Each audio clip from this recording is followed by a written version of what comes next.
Hello students, I hope you all are very well at your homes.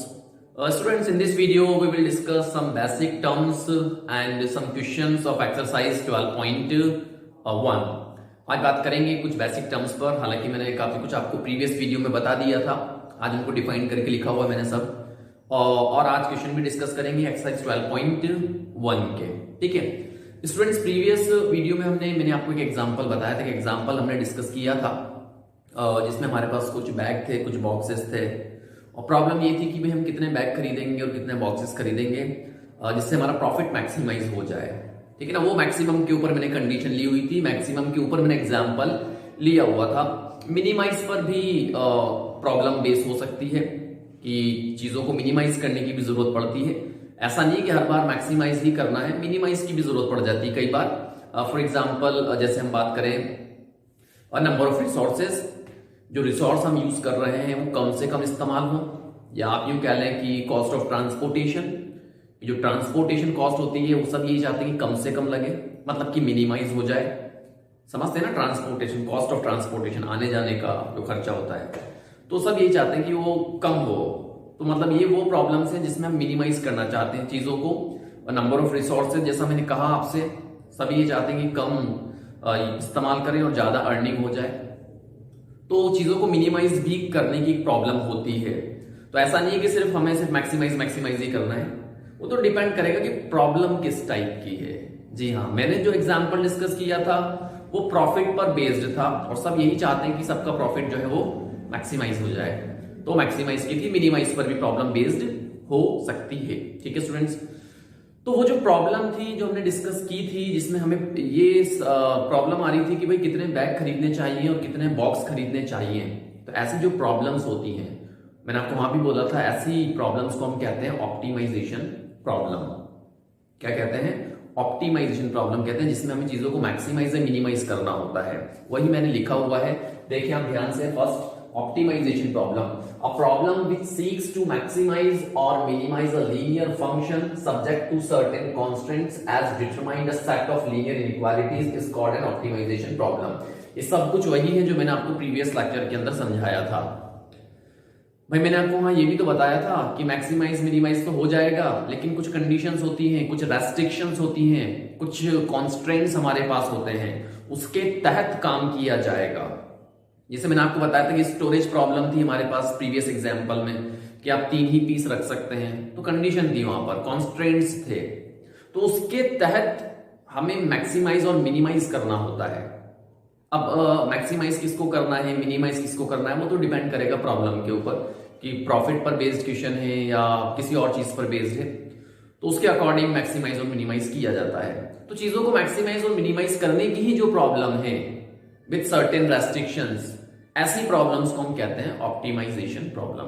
सब कुछ वही लिखा हुआ है, बात समझ में आ गई आपके अच्छे से। बट फिर भी इसके अकॉर्डिंग मैं आपको एक बार और समझा देता हूं, अगर आपको याद हो, वैसे तो याद होना चाहिए, कि प्रीवियस एग्जांपल में मैंने आपको एक जेड बना के दिखाया था, याद आ रहा है? एक जेड बना के दिखाया था, एक लीनियर फंक्शन बना के दिखाया था इन 2 वेरिएबल्स, एक्स और वाई, वहां पे 2 वेरिएबल्स थे। तो Z is equals to some linear function in 2 variables. तो वो जो लीनियर फंक्शन था उसी को ही हमें क्या करना होता है, मैक्सिमाइज करना होता है या मिनिमाइज करना होता है, और इसी प्रॉब्लम को हम ऑप्टिमाइजेशन प्रॉब्लम कहते हैं। बात समझ में आ गई अच्छे से? कंडीशंस वहां पे होती हैं, रेस्ट्रिक्शंस होती हैं वहां पर। वेल, तो ये तो बात होगी ऑप्टिमाइजेशन प्रॉब्लम क्या होती है, और इसी को दूर करने के लिए तो हम लीनियर प्रोग्रामिंग डिस्कस कर रहे हैं। वेल स्टूडेंट्स, नेक्स्ट आता है ऑब्जेक्टिव फंक्शन, और ये भी मैं आपको बता चुका हूं। जी हाँ, ऑब्जेक्टिव फंक्शंस क्या होते हैं? लीनियर फंक्शन ही होते हैं जो हमने बनाया था प्रीवियस वीडियो में, एक्स और वाई का लीनियर फंक्शन, याद आ रहा है? जेड इज इक्वल्स टू बनाया था हमने, एक्स और वाई की फॉर्म बनाई थी, तो वो जो फंक्शन था इन 2 वेरिएबल्स, उसी को हम कहते हैं ऑब्जेक्टिव फंक्शन। मतलब linear function that has to be maximize और minimize is called objective function. इसी को थोड़ा सा अदर वे राउंड ऐसे लिखा हुआ है मैंने, देखिएगा, linear function of the involved variable. Obviously बात है, लीनियर फंक्शन है, 2 वेरिएबल इसके अंदर होते हैं जनरली, हम जो डिस्कस करेंगे उसमें 2 वेरिएबल रहेंगे, which we want to maximize और मिनिमाइज भी आना चाहिए यहां पर, मैक्सिमाइज और मिनिमाइज लिख लें, मैक्सिमाइज और मिनिमाइज। ओके, जरूरी थोड़ी मैक्सिमाइज भी करें, मिनिमाइज भी कर सकते हैं। तो मैक्सिमाइज और minimize subject to a given linear constraints, is known as an objective function. वही चीजें जो मैंने आपसे कहा, इसको थोड़ा सा इजी में बना देता हूं आपके लिए। सपोज इसके अलावा हम ये भी लिख सकते हैं कि a linear function z is equals to ax plus by, a linear function z is equals to ax plus by where a and b are constants, अब आप बोलेंगे sir arbitrary constants differential equation लगाएंगे आप यहाँ पर। चलिए arbitrary constants कह लें, ठीक है, कोई दिक्कत नहीं है। तो z is equals to ax plus by where a and b are arbitrary constants, okay, तो that type of linear function has to be maximized or minimized, ठीक है। तो इस टाइप के फंक्शन को कहा जाता है ऑब्जेक्टिव फंक्शन। बात समझ में आ गई? चलिए, और जो फर्स्ट एक्सरसाइज है ना 12.1, उसमें आपको z दिया जाएगा, इवन आपको सब कुछ दे दिया जाएगा, कुछ फॉर्मुलेट करने की जरूरत नहीं पड़ेगी। वेल, नेक्स्ट आता है हमारे पास ऑप्टिमल वैल्यू। ऑप्टिमल वैल्यू क्या होती है स्टूडेंट्स? यूं कह लें कि जो फाइनल आंसर निकल के आता है ना, ये ऑप्टिमल वैल्यू होती है। पढ़े हम डेफिनेशन क्या है? द मैक्सिमम और minimum value of the objective function is called optimal value. जैसा मैंने कहा आपसे कि जो फाइनल आंसर हमें मिलेगा, कैसे मिलेगा वो अभी बात करेंगे, पूरा ग्राफ वगैरह बनाएंगे उसके लिए, जो मिलेंगी आपको वो कहलाएंगी optimal value of objective function. क्योंकि ऑब्जेक्टिव फंक्शन जो भी रहेगा हमारा, उसी को तो मैक्सिमाइज या मिनिमाइज करने की प्रॉब्लम है, तो उसकी मैक्सिमम वैल्यू या मिनिमम वैल्यू हमें मिल जाती है, और ऐसी वैल्यूज को हम क्या कहते हैं? ऑप्टिमल वैल्यू कहते हैं। स्टूडेंट्स यहां पर मोर ओवर में एक बात और बताऊं, देखिए ऑप्टिमाइजेशन, ऑप्टिमल, इनका एक जनरल मीनिंग अगर देखें, एक डिक्शनरी मीनिंग अगर देखें, तो कुछ ऐसा होता है कि सबसे अच्छा, सबसे बेस्ट क्या हो सकता है। और प्रॉब्लम यही थी हमारे सामने प्रीवियस एग्जाम्पल के अंदर, प्रीवियस वीडियो में जो एग्जाम्पल लिया था कि एक्स और वाई की ऐसी कौन सी वैल्यू ले कि प्रॉफिट मैक्सिमाइज हो जाए। तो एक्स और वाई की वो बेस्ट वैल्यू, वो ऑप्टिमल वैल्यू क्या होनी चाहिए कि प्रॉफिट मैक्सिमाइज हो जाए हमारा। बात समझ में आ रही है अच्छे से? नेक्स्ट आता है हमारे पास feasible solution. Student feasible solution से पहले आता है फिजिबल रीजन। क्या आता है? फिजिबल रीजन आता है, और मैंने आपको बताया था, याद है, मैं क्लास 11 का एक एग्जांपल देके आपको ग्राफ ड्रॉ करवाया था। तो वो जो शेडेड रीजन होता है हमारा, जो कि बाउंडेड था, अनबाउंडेड भी हो सकता है, तो जो बाउंडेड रीजन हमारे पास मिला था वो रीजन ही कहलाता है फिजिबल रीजन। वो रीजन क्या कहलाता है? फिजिबल रीजन कहलाता है। और उस फिजिबल रीजन में नंबर ऑफ इनफाइनाइट पॉइंट्स होते हैं, नंबर ऑफ इनफाइनाइट पॉइंट्स होते हैं। उन नंबर ऑफ इनफाइनाइट पॉइंट्स में से हमें फिजिबल सॉल्यूशन मिलता है, या यूं कह लें कि जो नंबर ऑफ इनफाइनाइट पॉइंट्स हैं वो सब फिजिबल सॉल्यूशन कहलाते हैं। तो कहानी कुछ ऐसे चल रही है कि हमने, जैसे सपोज मैं आपको यहां बना के दिखाता हूं, सपोज मान लीजिए कुछ इस तरीके का है, मतलब फॉर एग्जांपल एक सिंपली रैंडमली एक मैं बना लेता हूं। सपोज ऐसा मैंने बना लिया, और ये पोर्शन शेडेड है सपोज, ठीक है, एक ही लाइन ली है मैंने, और ये पोर्शन शेडेड है, ओके। तो ये जो रीजन है ना, जो मैंने शेड किया है, ये कहलाता है फिजिबल रीजन। क्या कहलाता है? फिजिबल रीजन कहलाता है। मतलब कि हमें जो आंसर्स मिलेंगे वो यहीं से मिलेंगे। अब देखिए फिजिबल रीजन तो है ही, चलो खैर, बट मैंने आपको प्रीवियस वीडियो में भी बोला था कि जो बाउंड्रीज पे पॉइंट्स होते हैं वो भी कंसीडर किए जाते हैं, कि मतलब आंसर वहां से भी मिल सकता है आपको। जब क्वेश्चन सॉल्व करेंगे तो आपको और अच्छा क्लियर आइडिया लग जाएगा कि मैं क्या कह रहा हूं। बट अभी याद रखें फॉर द टाइमिंग कि जो मैंने रीजन जो शेड किया है, यही फिजिबल रीजन कहलाता है। और उसमें जितने भी पॉइंट्स हैं, मैंने कहा ना नंबर ऑफ इनफाइनाइट पॉइंट्स हैं, ये सब फिजिबल सॉल्यूशन कहलाते हैं। अब आपको देखें यहां पर कोई ना कोई पॉइंट होगा बीच में, इसकी कुछ एक्स की वैल्यू होगी, कुछ वाई की वैल्यू होगी, यहां पर सब जगह इनफाइनाइट पॉइंट्स है कहने का मतलब। तो वो सारे पॉइंट्स जो हैं वो फिजिबल सॉल्यूशन कहलाते हैं। बात समझ में आ गई अच्छे से? तो मैंने वही लिखा हुआ है। फिजिबल सॉल्यूशन क्या होता है? A set of values of the variable satisfying all the constants is known as feasible solution. मतलब अब आप खुद देखें, हमने जो रीजन शेड किया हुआ है, यहां पर बहुत सारी एक्स और वाई की वैल्यूज होंगी। क्या होंगी? बहुत सारी एक्स और वाई की वैल्यूज होंगी। ग्राफ हमने किसकी हेल्प से बनाया था? इनइक्वालिटी की हेल्प से ही तो बनाया था। इनइक्वालिटी को हम पहले इक्वेशन अज्यूम कर लेते हैं, फिर हम ट्रू फॉल्स चेक करते हैं 0 0 रखकर, उसके अकॉर्डिंग ही तो शेड किया जाता है रीजन को। तो ये जो रीजन शेड हुआ है, इसका मतलब इनइक्वालिटी ट्रू थी, तभी तो रीजन शेडेड मिल गया हमें। समझ में आ रहा है मैं क्या कहना चाह रहा हूं आपसे? ध्यान सुनिए गौर से। ये जो रीजन शेड किया गया है, ये कैसे मिला होगा? ये रीजन कैसे मिला होगा आपको? आपके पास कोई इनइक्वालिटी दी होगी आपको, उस इनइक्वालिटी को आपने इक्वेशन अज्यूम किया होगा, इक्वेशन अज्यूम करके आपने लाइन ड्रॉ कर ली होगी, फिर इनइक्वालिटी में आपने 0 0 रखा होगा और आपने ट्रू और फॉल्स चेक किया होगा। जिस तरफ ट्रू आया होगा वो पोर्शन आपने शेड कर दिया होगा, ये पोर्शन शेड हो गया, इसका मतलब इस पोर्शन में इनइक्वालिटी ट्रू है, मतलब इनइक्वालिटी सेटिस्फाई होगी, तभी तो रीजन शेड किया गया है। बात समझ में आ गई? तो इस रीजन के अंदर सारी इनइक्वालिटीज जितनी भी गिवन है, अब इनइक्वालिटीज कह लें, कॉन्स्ट्रेंट्स कह लें, कॉन्स्ट्रेंट्स ही बोला जाता है उनको, रेस्ट्रिक्शंस जो आप प्रोवाइड कर देते हैं, ठीक है। तो इस रीजन के अंदर सारी इनइक्वालिटी, सारे कॉन्स्टेंट्स जो है वो सेटिस्फाई हो रहे हैं, तो ये रीजन जो है ये फिजिबल रीजन कहलाएगा। और इसमें सारी वैल्यूज जो इनइक्वालिटी को सेटिस्फाई करती हैं, कॉन्स्टेंट्स को सेटिस्फाई करती हैं, उन सबको हम कहते हैं फिजिबल सॉल्यूशन। बट याद रखिएगा, फाइनल आंसर पे बात नहीं कर रहा हूं, ठीक है ना। फिजिबल सॉल्यूशन का मतलब ये नहीं कि फाइनल आंसर होगा, फाइनल आंसर उसके अंदर से हमें मिलता है, जिसको हम ऑप्टिमल वैल्यू, ऑप्टिमल सॉल्यूशन कहते हैं।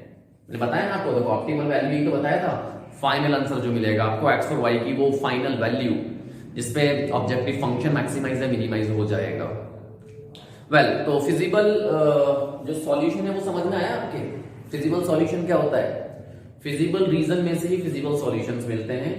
एक्स और वाई की वो सारी वैल्यूज जो आपकी इनइक्वालिटी को सेटिस्फाई करे, जो आपके कॉन्स्टेंट्स को सेटिस्फाई कर दे, ऐसा रीजन फिजिबल रीजन और ऐसा सॉल्यूशन फिजिबल सॉल्यूशन कहलाता है। ठीक है स्टूडेंट्स, ये तो बात हो गई। ऑप्टिमल सॉल्यूशन, ये फिजिबल सॉल्यूशन में से ही निकाले जाते हैं, ऐसे फिजिबल सॉल्यूशन जो आपके ऑब्जेक्टिव फंक्शन को मैक्सिमाइज कर दें या मिनिमाइज कर दें। धीरे धीरे बोलता हूं, ऐसे फिजिबल सॉल्यूशन, ऐसे फिजिबल सॉल्यूशन जो आपके ऑब्जेक्टिव फंक्शन को, z को, जो आपके ऑब्जेक्टिव फंक्शन को मैक्सिमाइज कर दें या मिनिमाइज कर दें, ऐसे सॉल्यूशन को हम कहते हैं ऑप्टिमल सॉल्यूशन। इनमें ज्यादा कोई डिफरेंस नहीं है आपस में, एक दूसरे से कनेक्टेड है। कैसे कनेक्टेड है? देखिए मैं आपको एक फ्लो चार्ट बना के दिखाता हूं छोटा सा। नाउ स्टूडेंट्स, अब मैं आपको एक फ्लो चार्ट के थ्रू समझाता हूं कि कहानी कैसे चलती है पूरी। देखिए 12.1 में तो खैर वो आपको सीधे z दे देंगे, कॉन्स्टेंट्स वगैरह सब दे देंगे, और नेक्स्ट एक्सरसाइज में हमें उसको फॉर्मुलेट करना होगा, सब हमें बनाना पड़ेगा, ठीक है ना। तो फ्लो चार्ट देख लें, सपोज आपको z दे दिया ax प्लस by, क्या होता है ये होता है ऑब्जेक्टिव फंक्शन, जिसको आपको मैक्सिमाइज या मिनिमाइज करना है ना। तो ये तो ऑब्जेक्टिव फंक्शन आपको दिया जाएगा, ऑब्जेक्टिव फंक्शन। कुछ कॉन्स्ट्रेंट्स भी आपको गिवन दिए जाएंगे, कुछ कॉन्स्ट्रेंट्स, कुछ रेस्ट्रिक्शंस आपको प्रोवाइड कर दी जाएंगी। ये तो क्वेश्चन का पार्ट हो गया कि ये तो आपको इस टाइप से क्वेश्चन मिलेगा। अब जब हम उसको सॉल्व करेंगे तो हमें क्या क्या करना होगा। सॉल्यूशन की अगर बात करें तो सॉल्यूशन में जितनी भी आपको कॉन्स्टेंट्स दिए हुए हैं उनके लिए आपको लाइंस प्लॉट करनी होगी, ग्राफ ड्रॉ करना होगा ना। तो मैं सिंपली लिख देता हूं, सबसे पहले आपको क्या बनाना है, आपको बनाना है ग्राफ। क्या बनाना है? ग्राफ बनाना है। ओके, ग्राफ बन गया। फिर आप क्लास 11 का कॉन्सेप्ट यूज करके शेड कर लेंगे रीजन, ठीक है ना। जैसे आप शेड करेंगे तो इससे आपको शेडेड रीजन मिल जाएगा ना। शेडेड रीजन में लिख देता हूं, शेडेड रीजन। और इस शेडेड रीजन को हम क्या कहेंगे? फिजिबल रीजन कहेंगे। क्या कहेंगे? फिजिबल रीजन कहेंगे। ओके, जो कॉमन शेडेड रीजन हमें मिलता है ना, कॉमन शेडेड बोल रहा हूं, जहां से हमें सॉल्यूशन मिलते हैं, ठीक ना, उसी रीजन को हम क्या कहेंगे? फिजिबल रीजन कहेंगे। बात समझ आ गई? और फिजिबल रीजन में जितने भी पॉइंट्स होंगे, क्योंकि ऑब्वियस सी बात है आपने रीजन शेड किया था, इसका मतलब आपकी इनइक्वालिटी ट्रू आई होंगी। इनइक्वालिटी में आपने 0 0 रख के चेक किया होगा ना, तो इनइक्वालिटीज जो है वो सारी ट्रू है आपकी, तभी तो आपको कॉमन शेडेड रीजन मिल गया होगा। ठीक है, कॉमन शेडेड रीजन आपको मिल गया, ठीक है। उसी रीजन को हमने क्या कहा? Feasible region. और इस रीजन के अंदर बहुत सारे इनफाइनाइट नंबर ऑफ पॉइंट्स होंगे, उनको हम कहते हैं फिजिबल सॉल्यूशन। क्या कहते हैं? इसी से आपको क्या मिलेगा? फिजिबल सॉल्यूशन मिलेगा। ये आपको फिजिबल सॉल्यूशन मिल गया। अब इसमें बहुत सारे पॉइंट्स हैं, इसके अंदर बहुत सारे पॉइंट्स हैं, तो इस फिजिबल सॉल्यूशन से ही, या यूं कह लें कि इसी से ही हमें फर्दर क्या मिल जाता है? ऑप्टिमल सॉल्यूशन मिल जाता है। एक्स और वाई की वैल्यूज मिल जाती हैं, इसी से ही हमें क्या मिलेगा? ऑप्टिमल सॉल्यूशन मिलेगा, ऑप्टिमल सॉल्यूशन, मतलब एक्स और वाई की वैल्यूज, तो एक्स और वाई में ऐसे लिख देता हूं, ये चीज आपको मिल जाएगी। मिलेगी किसके अंदर से? फिजिबल सॉल्यूशन के अंदर से ही मिलेगी। जिसमें एक एग्जांपल लेके चलता हूं, अभी मैंने बनाया भी था, देखिए ध्यान से। सपोज इस तरीके का है और ये पोर्शन आपका शेडेड है। ये पोर्शन क्या है आपके पास? शेडेड पोर्शन है, मतलब ये फिजिबल रीजन है ना। ये रीजन क्या है? फिजिबल रीजन है।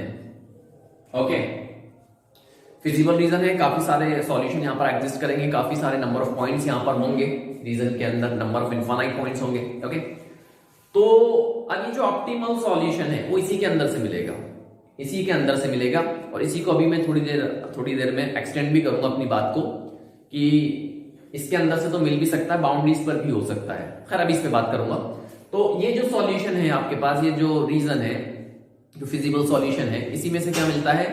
ऑप्टिमल सॉल्यूशन मिलता है। बात समझ में आ गई? ऑप्टिमल सॉल्यूशन आ गया हमारे पास, मतलब कि एक्स और वाई की वैल्यूज मिल चुकी होंगी आपको।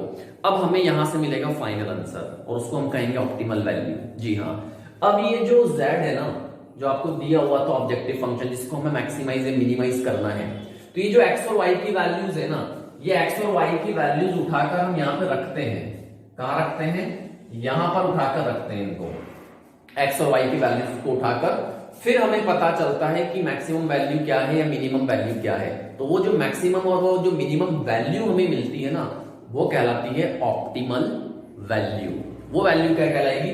Optimal value. मतलब यहां से अब जो आपको आंसर मिलेगा, कुछ भी आप आंसर मिल सकता है, अब वो मैक्सिमम पर हो चाहे मिनिमम पर हो, ऑप्टिमल वैल्यू कहलाती है।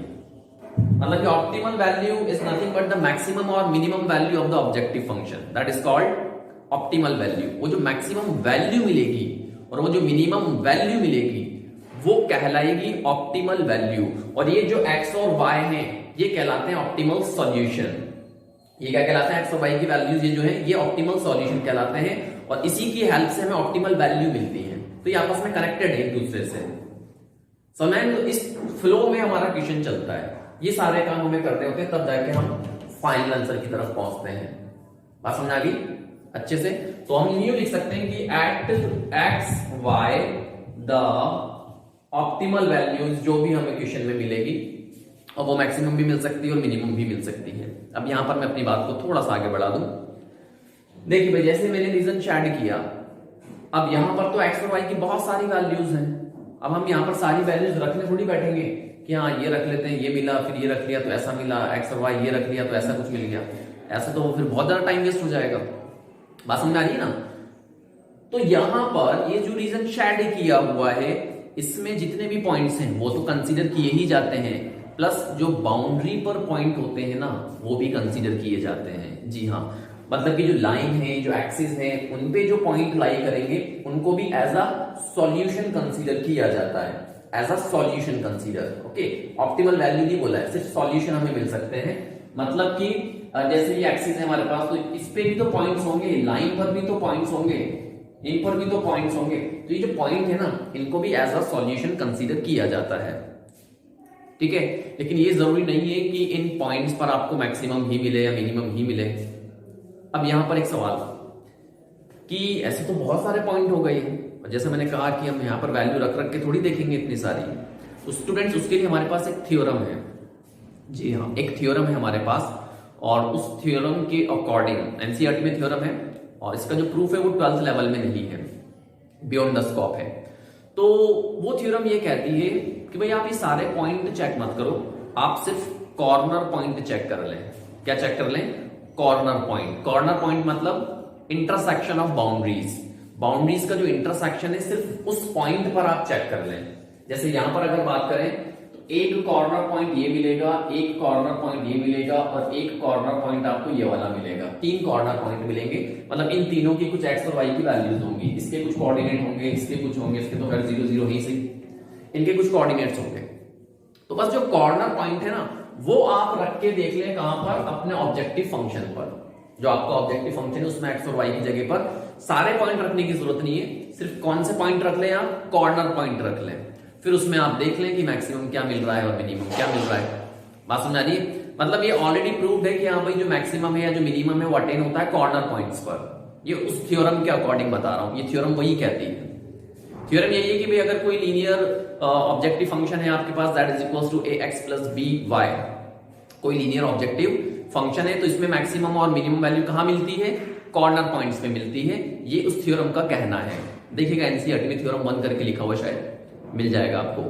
तो हम सिर्फ कॉर्नर पॉइंट ही रखते हैं ऑब्जेक्टिव फंक्शन के अंदर और देख लेते हैं कि ऑप्टिमल वैल्यू क्या मिल रही है, ऑप्टिमल मतलब मैक्सिमम वैल्यू क्या मिल रही है, मिनिमम वैल्यू क्या मिल रही है। बात समझ में आ गई अच्छे से, ठीक है। तो स्टूडेंट्स जो बेसिक था वो मैंने सब क्लियर कर दिया। अब देखिए ये सब मैंने आपको बताया क्यों, मतलब थियोरेटिकल बातें क्यों बताई मैंने आपको, क्योंकि इस चैप्टर में से कई बार 1 मार्क क्वेश्चन भी सेट हो जाता है। जी हाँ, एमसीक्यूज में पूछ सकते हैं आपसे, या फिल इन द ब्लैंक्स बना के पूछा जा सकता है आपसे, और वो किसी से भी related, feasible solution, optimal value क्या, इस पे बेस्ड क्वेश्चन बन सकता है छोटा मोटा। कहते हैं ना हर एक फ्रेंड जरूरी होता है, सिमिलरली हर एक क्वेश्चन हर एक मार्क्स जरूरी होता है, ठीक है स्टूडेंट्स। तो ये मैंने आपको पूरा बेसिक बता दिया, इस फ्लो में हमारा क्वेश्चन चलता है, ठीक है। अब बात करते हैं हम एक्सरसाइज 12.1 पर। So proceed to the very first question of exercise 12.1। Now students अब बात करते हैं पहले क्वेश्चन पर, एक्सरसाइज 12.1। अब आपको पूरी कहानी क्लियर हो जाएगी, कैसे ग्राफ बनाते हैं, कैसे आंसर निकाले जाते हैं। क्वेश्चन है आपके पास, मतलब सॉल्व करना है इसको, एलपीपी प्रॉब्लम। तो maximize z is equal to 3x plus 4y।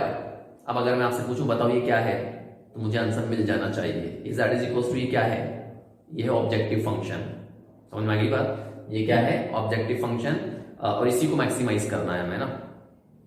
Subject to the constant this and this, subject to the constants का मतलब क्या हो गया, पाबंदी लगी हुई है, रेस्ट्रिक्शंस प्रोवाइडेड है यहाँ पर। रेस्ट्रिक्शन क्या है, x plus Y less than equals to 4, x greater than equal to 0, y greater than equals to 0। और ये जो दो इनइक्वालिटीज है ना, ये तो ये मान के चलो पूरे चैप्टर में मिलेंगी आपको। जी हाँ, पूरे चैप्टर के अंदर चलेगी ये चीजें। मैंने आपको इसका मीनिंग भी क्लियर किया था। देखिए याद रखिएगा, इसका मीनिंग होता है फर्स्ट क्वाड्रेंट एक्स एक्सिस और Y axis both. First quadrant में रहना है, एक्स एक्सिस और वाई एक्सिस को इंक्लूड करना है। तो जितने भी ग्राफ्स बनेंगे, जो भी शेड करेंगे, सब फर्स्ट क्वाड्रेंट के अंदर चलेगा, ठीक है स्टूडेंट्स। और चलना भी चाहिए। जैसे मैंने आपको एग्जांपल दिया था बैग और बॉक्स का, नेगेटिव में कैसे बैग खरीद के लाएंगे, बॉक्स खरीद के लाएंगे। डाइट प्रॉब्लम होती है, ट्रांसपोर्टेशन प्रॉब्लम होती है, इनमें नेगेटिव नहीं चलता है। मतलब जो चीज हम एक्स और वाई जिसको हम अज्यूम करते हैं ना, वो कभी भी नेगेटिव में नहीं आते हैं। जैसे जैसे प्रॉब्लम डिस्कस करेंगे ना, आपको पता लगेगा कि हाँ ये नेगेटिव नहीं हो सकता है। मैंने बताया था आपको विटामिन और प्रोटीन वगैरह नेगेटिव में कैसे लेंगे भाई, ठीक है। चलिए खैर, तो इसको हमें क्या करना है, मैक्सिमाइज करना है। क्वेश्चन मैक्सिमाइज के ऊपर है। ऑब्जेक्टिव फंक्शन मिल गया, कॉन्स्ट्रेंट्स मिल चुके हैं, मतलब कि इनइक्वालिटीज हमारे पास हैं। तो इन दोनों का मतलब मैंने आपको बता दिया, फर्स्ट क्वाड्रेंट में रहना है, एक्स एक्सिस और वाई एक्सिस बनेगी। इसके लिए हमें लाइन ड्रॉ करनी पड़ेगी, ठीक है। इनइक्वालिटी है, लाइन तो आपको बनानी ही पड़ेगी। तो पहला क्वेश्चन है विद स्टेटमेंट, मैं इसको सॉल्व कर रहा हूं। फर्स्ट क्वेश्चन है, पूरे स्टेटमेंट दूंगा अच्छे अच्छे, ठीक है, और फिर सॉल्व करूंगा। उसके बाद के क्वेश्चन जो सॉल्व करेंगे उसमें सीधे ग्राफ बनाएंगे, सीधे सॉल्व कर दूंगा, ठीक है ना। ये पहला क्वेश्चन है, फिर स्टेटमेंट सॉल्व कर रहा हूं। तो देखिएगा भाई solution, the given objective function that has to be maximized z is equals to 3x plus 4y. Okay, the given constants is this, ये given constants है। तो we have to draw the graph of given inequality x plus y less than is equals to 4। इसका graph draw करना पड़ेगा। सो इसको हम consider करेंगे as an equation. So consider it as an equation x plus Y is equals to 4। अब आप यहां पर देखें, ये एक ही लाइन है हमारे पास, ये दोनों तो क्या है, x एक्सिस y एक्सिस और फर्स्ट क्वाड्रेंट। तो सिर्फ इसी के लिए हमें ग्राफ ड्रॉ करना है। ओके, तो इसके लिए मैं ग्राफ बना लेता हूं। यहां पर देखिएगा ध्यान से, y एक्सिस और x एक्सिस हमने बना ली है। ओके, ये तो हो गई x एक्सिस और ये हो गई हमारी y एक्सिस। अब इसके लिए जब आप वो बनाएंगे, क्या बनाएंगे, ग्राफ, इसके लिए लाइन बनाएंगे ना, 2 पॉइंट काफी होते हैं, तो यहाँ पर x और y, ऐसे तो दिख रहा है x 0 रखोगे y की वैल्यू 4 और y 0 रखोगे x की वैल्यू 4 मिलेगी। तो यहां पर पॉइंट ले लेता हूं मैं एक 0 4 और यहां पर एक पॉइंट ले लेते हैं, ये हो जाएगा 4 0, ज्वाइन कर दें, लाइन सॉलिड बनेगी। जी हाँ, लाइन सॉलिड बनेगी। इनइक्वालिटी कैसी थी, स्लैक इनइक्वालिटी, लाइन सॉलिड बनेगी। तो यहां पर लाइन हम सॉलिड बना देते हैं, ये लीजिए भाई, ये लाइन हमने सॉलिड बना दी। लाइन की इक्वेशन भी आप देखते बेहतर होगा, x plus Y is equal to 4, line के ऊपर भी लिख सकते हैं।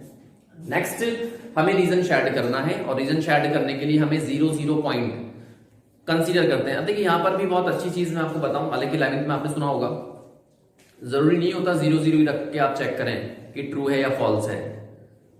सिंप्लीफिकेशन के लिए, थोड़ी सी कैलकुलेशन आसान हो जाए, इसके लिए हम 0 0 कंसीडर करते हैं।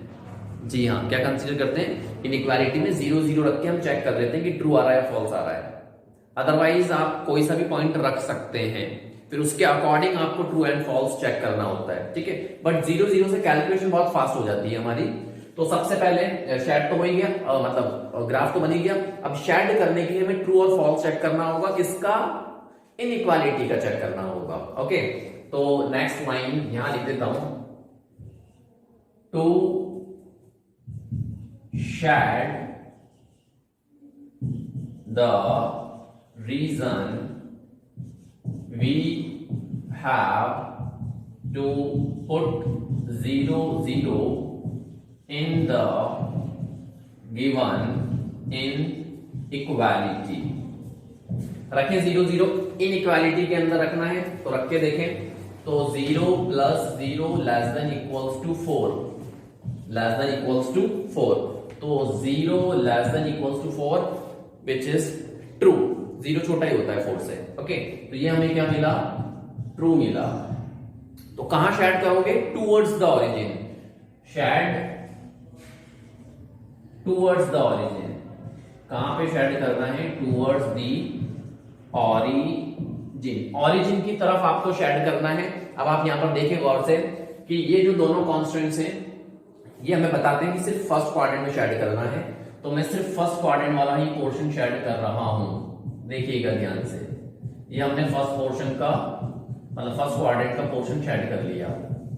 क्या कहलाएगा ये पोर्शन, ये रिश्ता क्या कहलाता है, बता सकते हैं आप, ये रिश्ता कहलाता है फिजिबल रीजन। ये रिश्ता क्या कहलाता है, फिजिबल रीजन कहलाता है। ओके, और इसमें जितने भी पॉइंट्स हैं वो सब फिजिबल सॉल्यूशन कहलाते हैं। ओके, रीजन तो शेड हो गया हमारा, फर्स्ट क्वाड्रेंट भी हमने ले लिया है। अब यहां से चालू होते हैं कॉर्नर पॉइंट्स। फिजिबल रीजन मिल गया, फिजिबल सॉल्यूशन हमें मिल गया। अब फिजिबल सॉल्यूशन में से हमें क्या निकालना है, ऑप्टिमल सॉल्यूशन निकालना है। फिजिबल सॉल्यूशन में से क्या निकालना है, ऑप्टिमल सॉल्यूशन, ये यूं कह लो ऑप्टिमल वैल्यू फाइंड करनी है। और मैंने आपको बता दिया, अभी थोड़ी देर पहले बताया है, पॉइंट्स तो बहुत सारे हैं, नंबर ऑफ इनफाइनाइट पॉइंट्स हैं, लेकिन थ्योरम के अकॉर्डिंग हम कौन से पॉइंट कंसीडर करते हैं, थ्योरम के अकॉर्डिंग हम सिर्फ कॉर्नर पॉइंट्स कंसीडर करते हैं to find the optimal value. Okay, तो कॉर्नर पॉइंट्स कौन कौन से हैं, तो देखिए इंटरसेक्शन कहां पे हो रहा है, ये एक इंटरसेक्शन है, ये एक बाउंड्री का इंटरसेक्शन है और एक इंटरसेक्शन ये है, और इनके कोऑर्डिनेट्स हमें पता है। ये तो ऑरिजिन है ना भाई, तो 0 0 रहेंगे, एक 4 0 है, एक 0 4 है। ओके, तो हम एक टेबल बनाते हैं जिसको हम कॉर्नर पॉइंट टेबल कहते हैं। क्या कहते हैं, कॉर्नर पॉइंट टेबल एक ड्रॉ कर लेते हैं। तो मैं यहां पर ड्रॉ कर लेता हूं कॉर्नर पॉइंट टेबल। देखिएगा ध्यान से, एक कॉर्नर पॉइंट टेबल मैं आपको यहां बना के दिखा रहा हूं, corner point table. Corner point table के अंदर क्या होता है सुनिएगा, कॉर्नर पॉइंट टेबल में एक तो जितने भी कॉर्नर पॉइंट्स आपको मिले हैं वो मेंशन करने होते हैं। देखिएगा ध्यान से, यहां पर हम लिखते हैं कॉर्नर पॉइंट, सीपी लिख दिया मैंने कॉर्नर पॉइंट को, और यहां पर हम लिखते हैं जेड, z कौन सा जो आपको दिया हुआ था 3x प्लस 4y, तो 3x प्लस 4y, क्योंकि इसी को तो मैक्सिमाइज करना था ना। अब x और y की वैल्यूज हमें मिल चुकी हैं, कॉर्नर पॉइंट्स मिल चुके हैं। कॉर्नर पॉइंट्स देखें, एक तो था 0 0, एक था हमारे पास 4 0 और एक था हमारे पास 0 4। ये हमें कॉर्नर पॉइंट्स मिले थे, कोऑर्डिनेट फॉर्म में आपको लिखना है। अब हमें पता चलेगा इन पॉइंट्स पर, क्योंकि मैंने आपको बताया ना कॉर्नर पॉइंट्स पर ही माना जाता है कि या तो मैक्सिमम मिल रहा होगा या मिनिमम मिल रहा होगा। अब क्वेश्चन किस पर बेस्ड है? मैक्सिमम के ऊपर बेस्ड है, तो हम सिर्फ मैक्सिमम वैल्यू देखेंगे। तो ये जो आपको कॉर्नर पॉइंट्स मिले हैं, इसको आप अपने ऑब्जेक्टिव फंक्शन में रख के देखें कि मैक्सिमम वैल्यू क्या मिलती है। तो 0 0 रखूंगा तो यहां से तो पूरा ही 0 हो जाएगा, z की वैल्यू टोटल 0 हो जाएगी।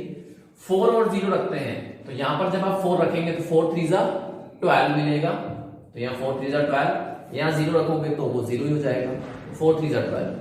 0 और 4 रखते हैं तो ये 0 हो जाएगा और ये 16 हो जाएगा। ये क्या हो जाएगा? 16 हो जाएगा। देखिए तीनों में सबसे बड़ी वैल्यू कौन सी है, क्योंकि मैक्सिमम का क्वेश्चन है ना, तो बड़ी वैल्यू देखेंगे। 0 12 16 में सबसे बड़ी वैल्यू है 16। तो ये जो 16 आपको मिला है ना, ये जो 16 है, यही आपकी मैक्सिमम वैल्यू है। कि अगर मान लीजिए प्रॉफिट का क्वेश्चन था तो मैक्सिमम प्रॉफिट 16 जो भी था, रुपीस वगैरह जो भी था, वो ये 16 माना जाएगा। तो जो मैक्सिमम वैल्यू मिल रही है या जो ऑप्टिमल वैल्यू, ऑप्टिमल सॉल्यूशन की अगर बात करें तो ऑप्टिमल सॉल्यूशन जो है वो है 0,4, कि इस x और y की वैल्यूज पर जो ऑब्जेक्टिव फंक्शन है वो मैक्सिमम अटेन कर लेगा। मैक्सिमम वैल्यू कितनी मिलेगी? 16 मिलेगी। बात समझ आ गई अच्छे से? मतलब ये ऑप्टिमल वैल्यू आ गई आपके पास, एक तरीके से कह सकते हैं। बात समझ आई ना? तो फाइनल आंसर क्या लिखते हैं हम? So the optimal value of z is 16 at 0,4, या मैक्सिमम वैल्यू लिख लेते हैं ना, maximum value of z is 16 at 0,4। ये हमारा फाइनल आंसर आ गया। कहानी समझ में आ गई अच्छे से? ठीक है। तो स्टूडेंट्स ये पहला क्वेश्चन था, और क्वेश्चन डिस्कस करेंगे बट नेक्स्ट वीडियो के अंदर। Till then thank you so much.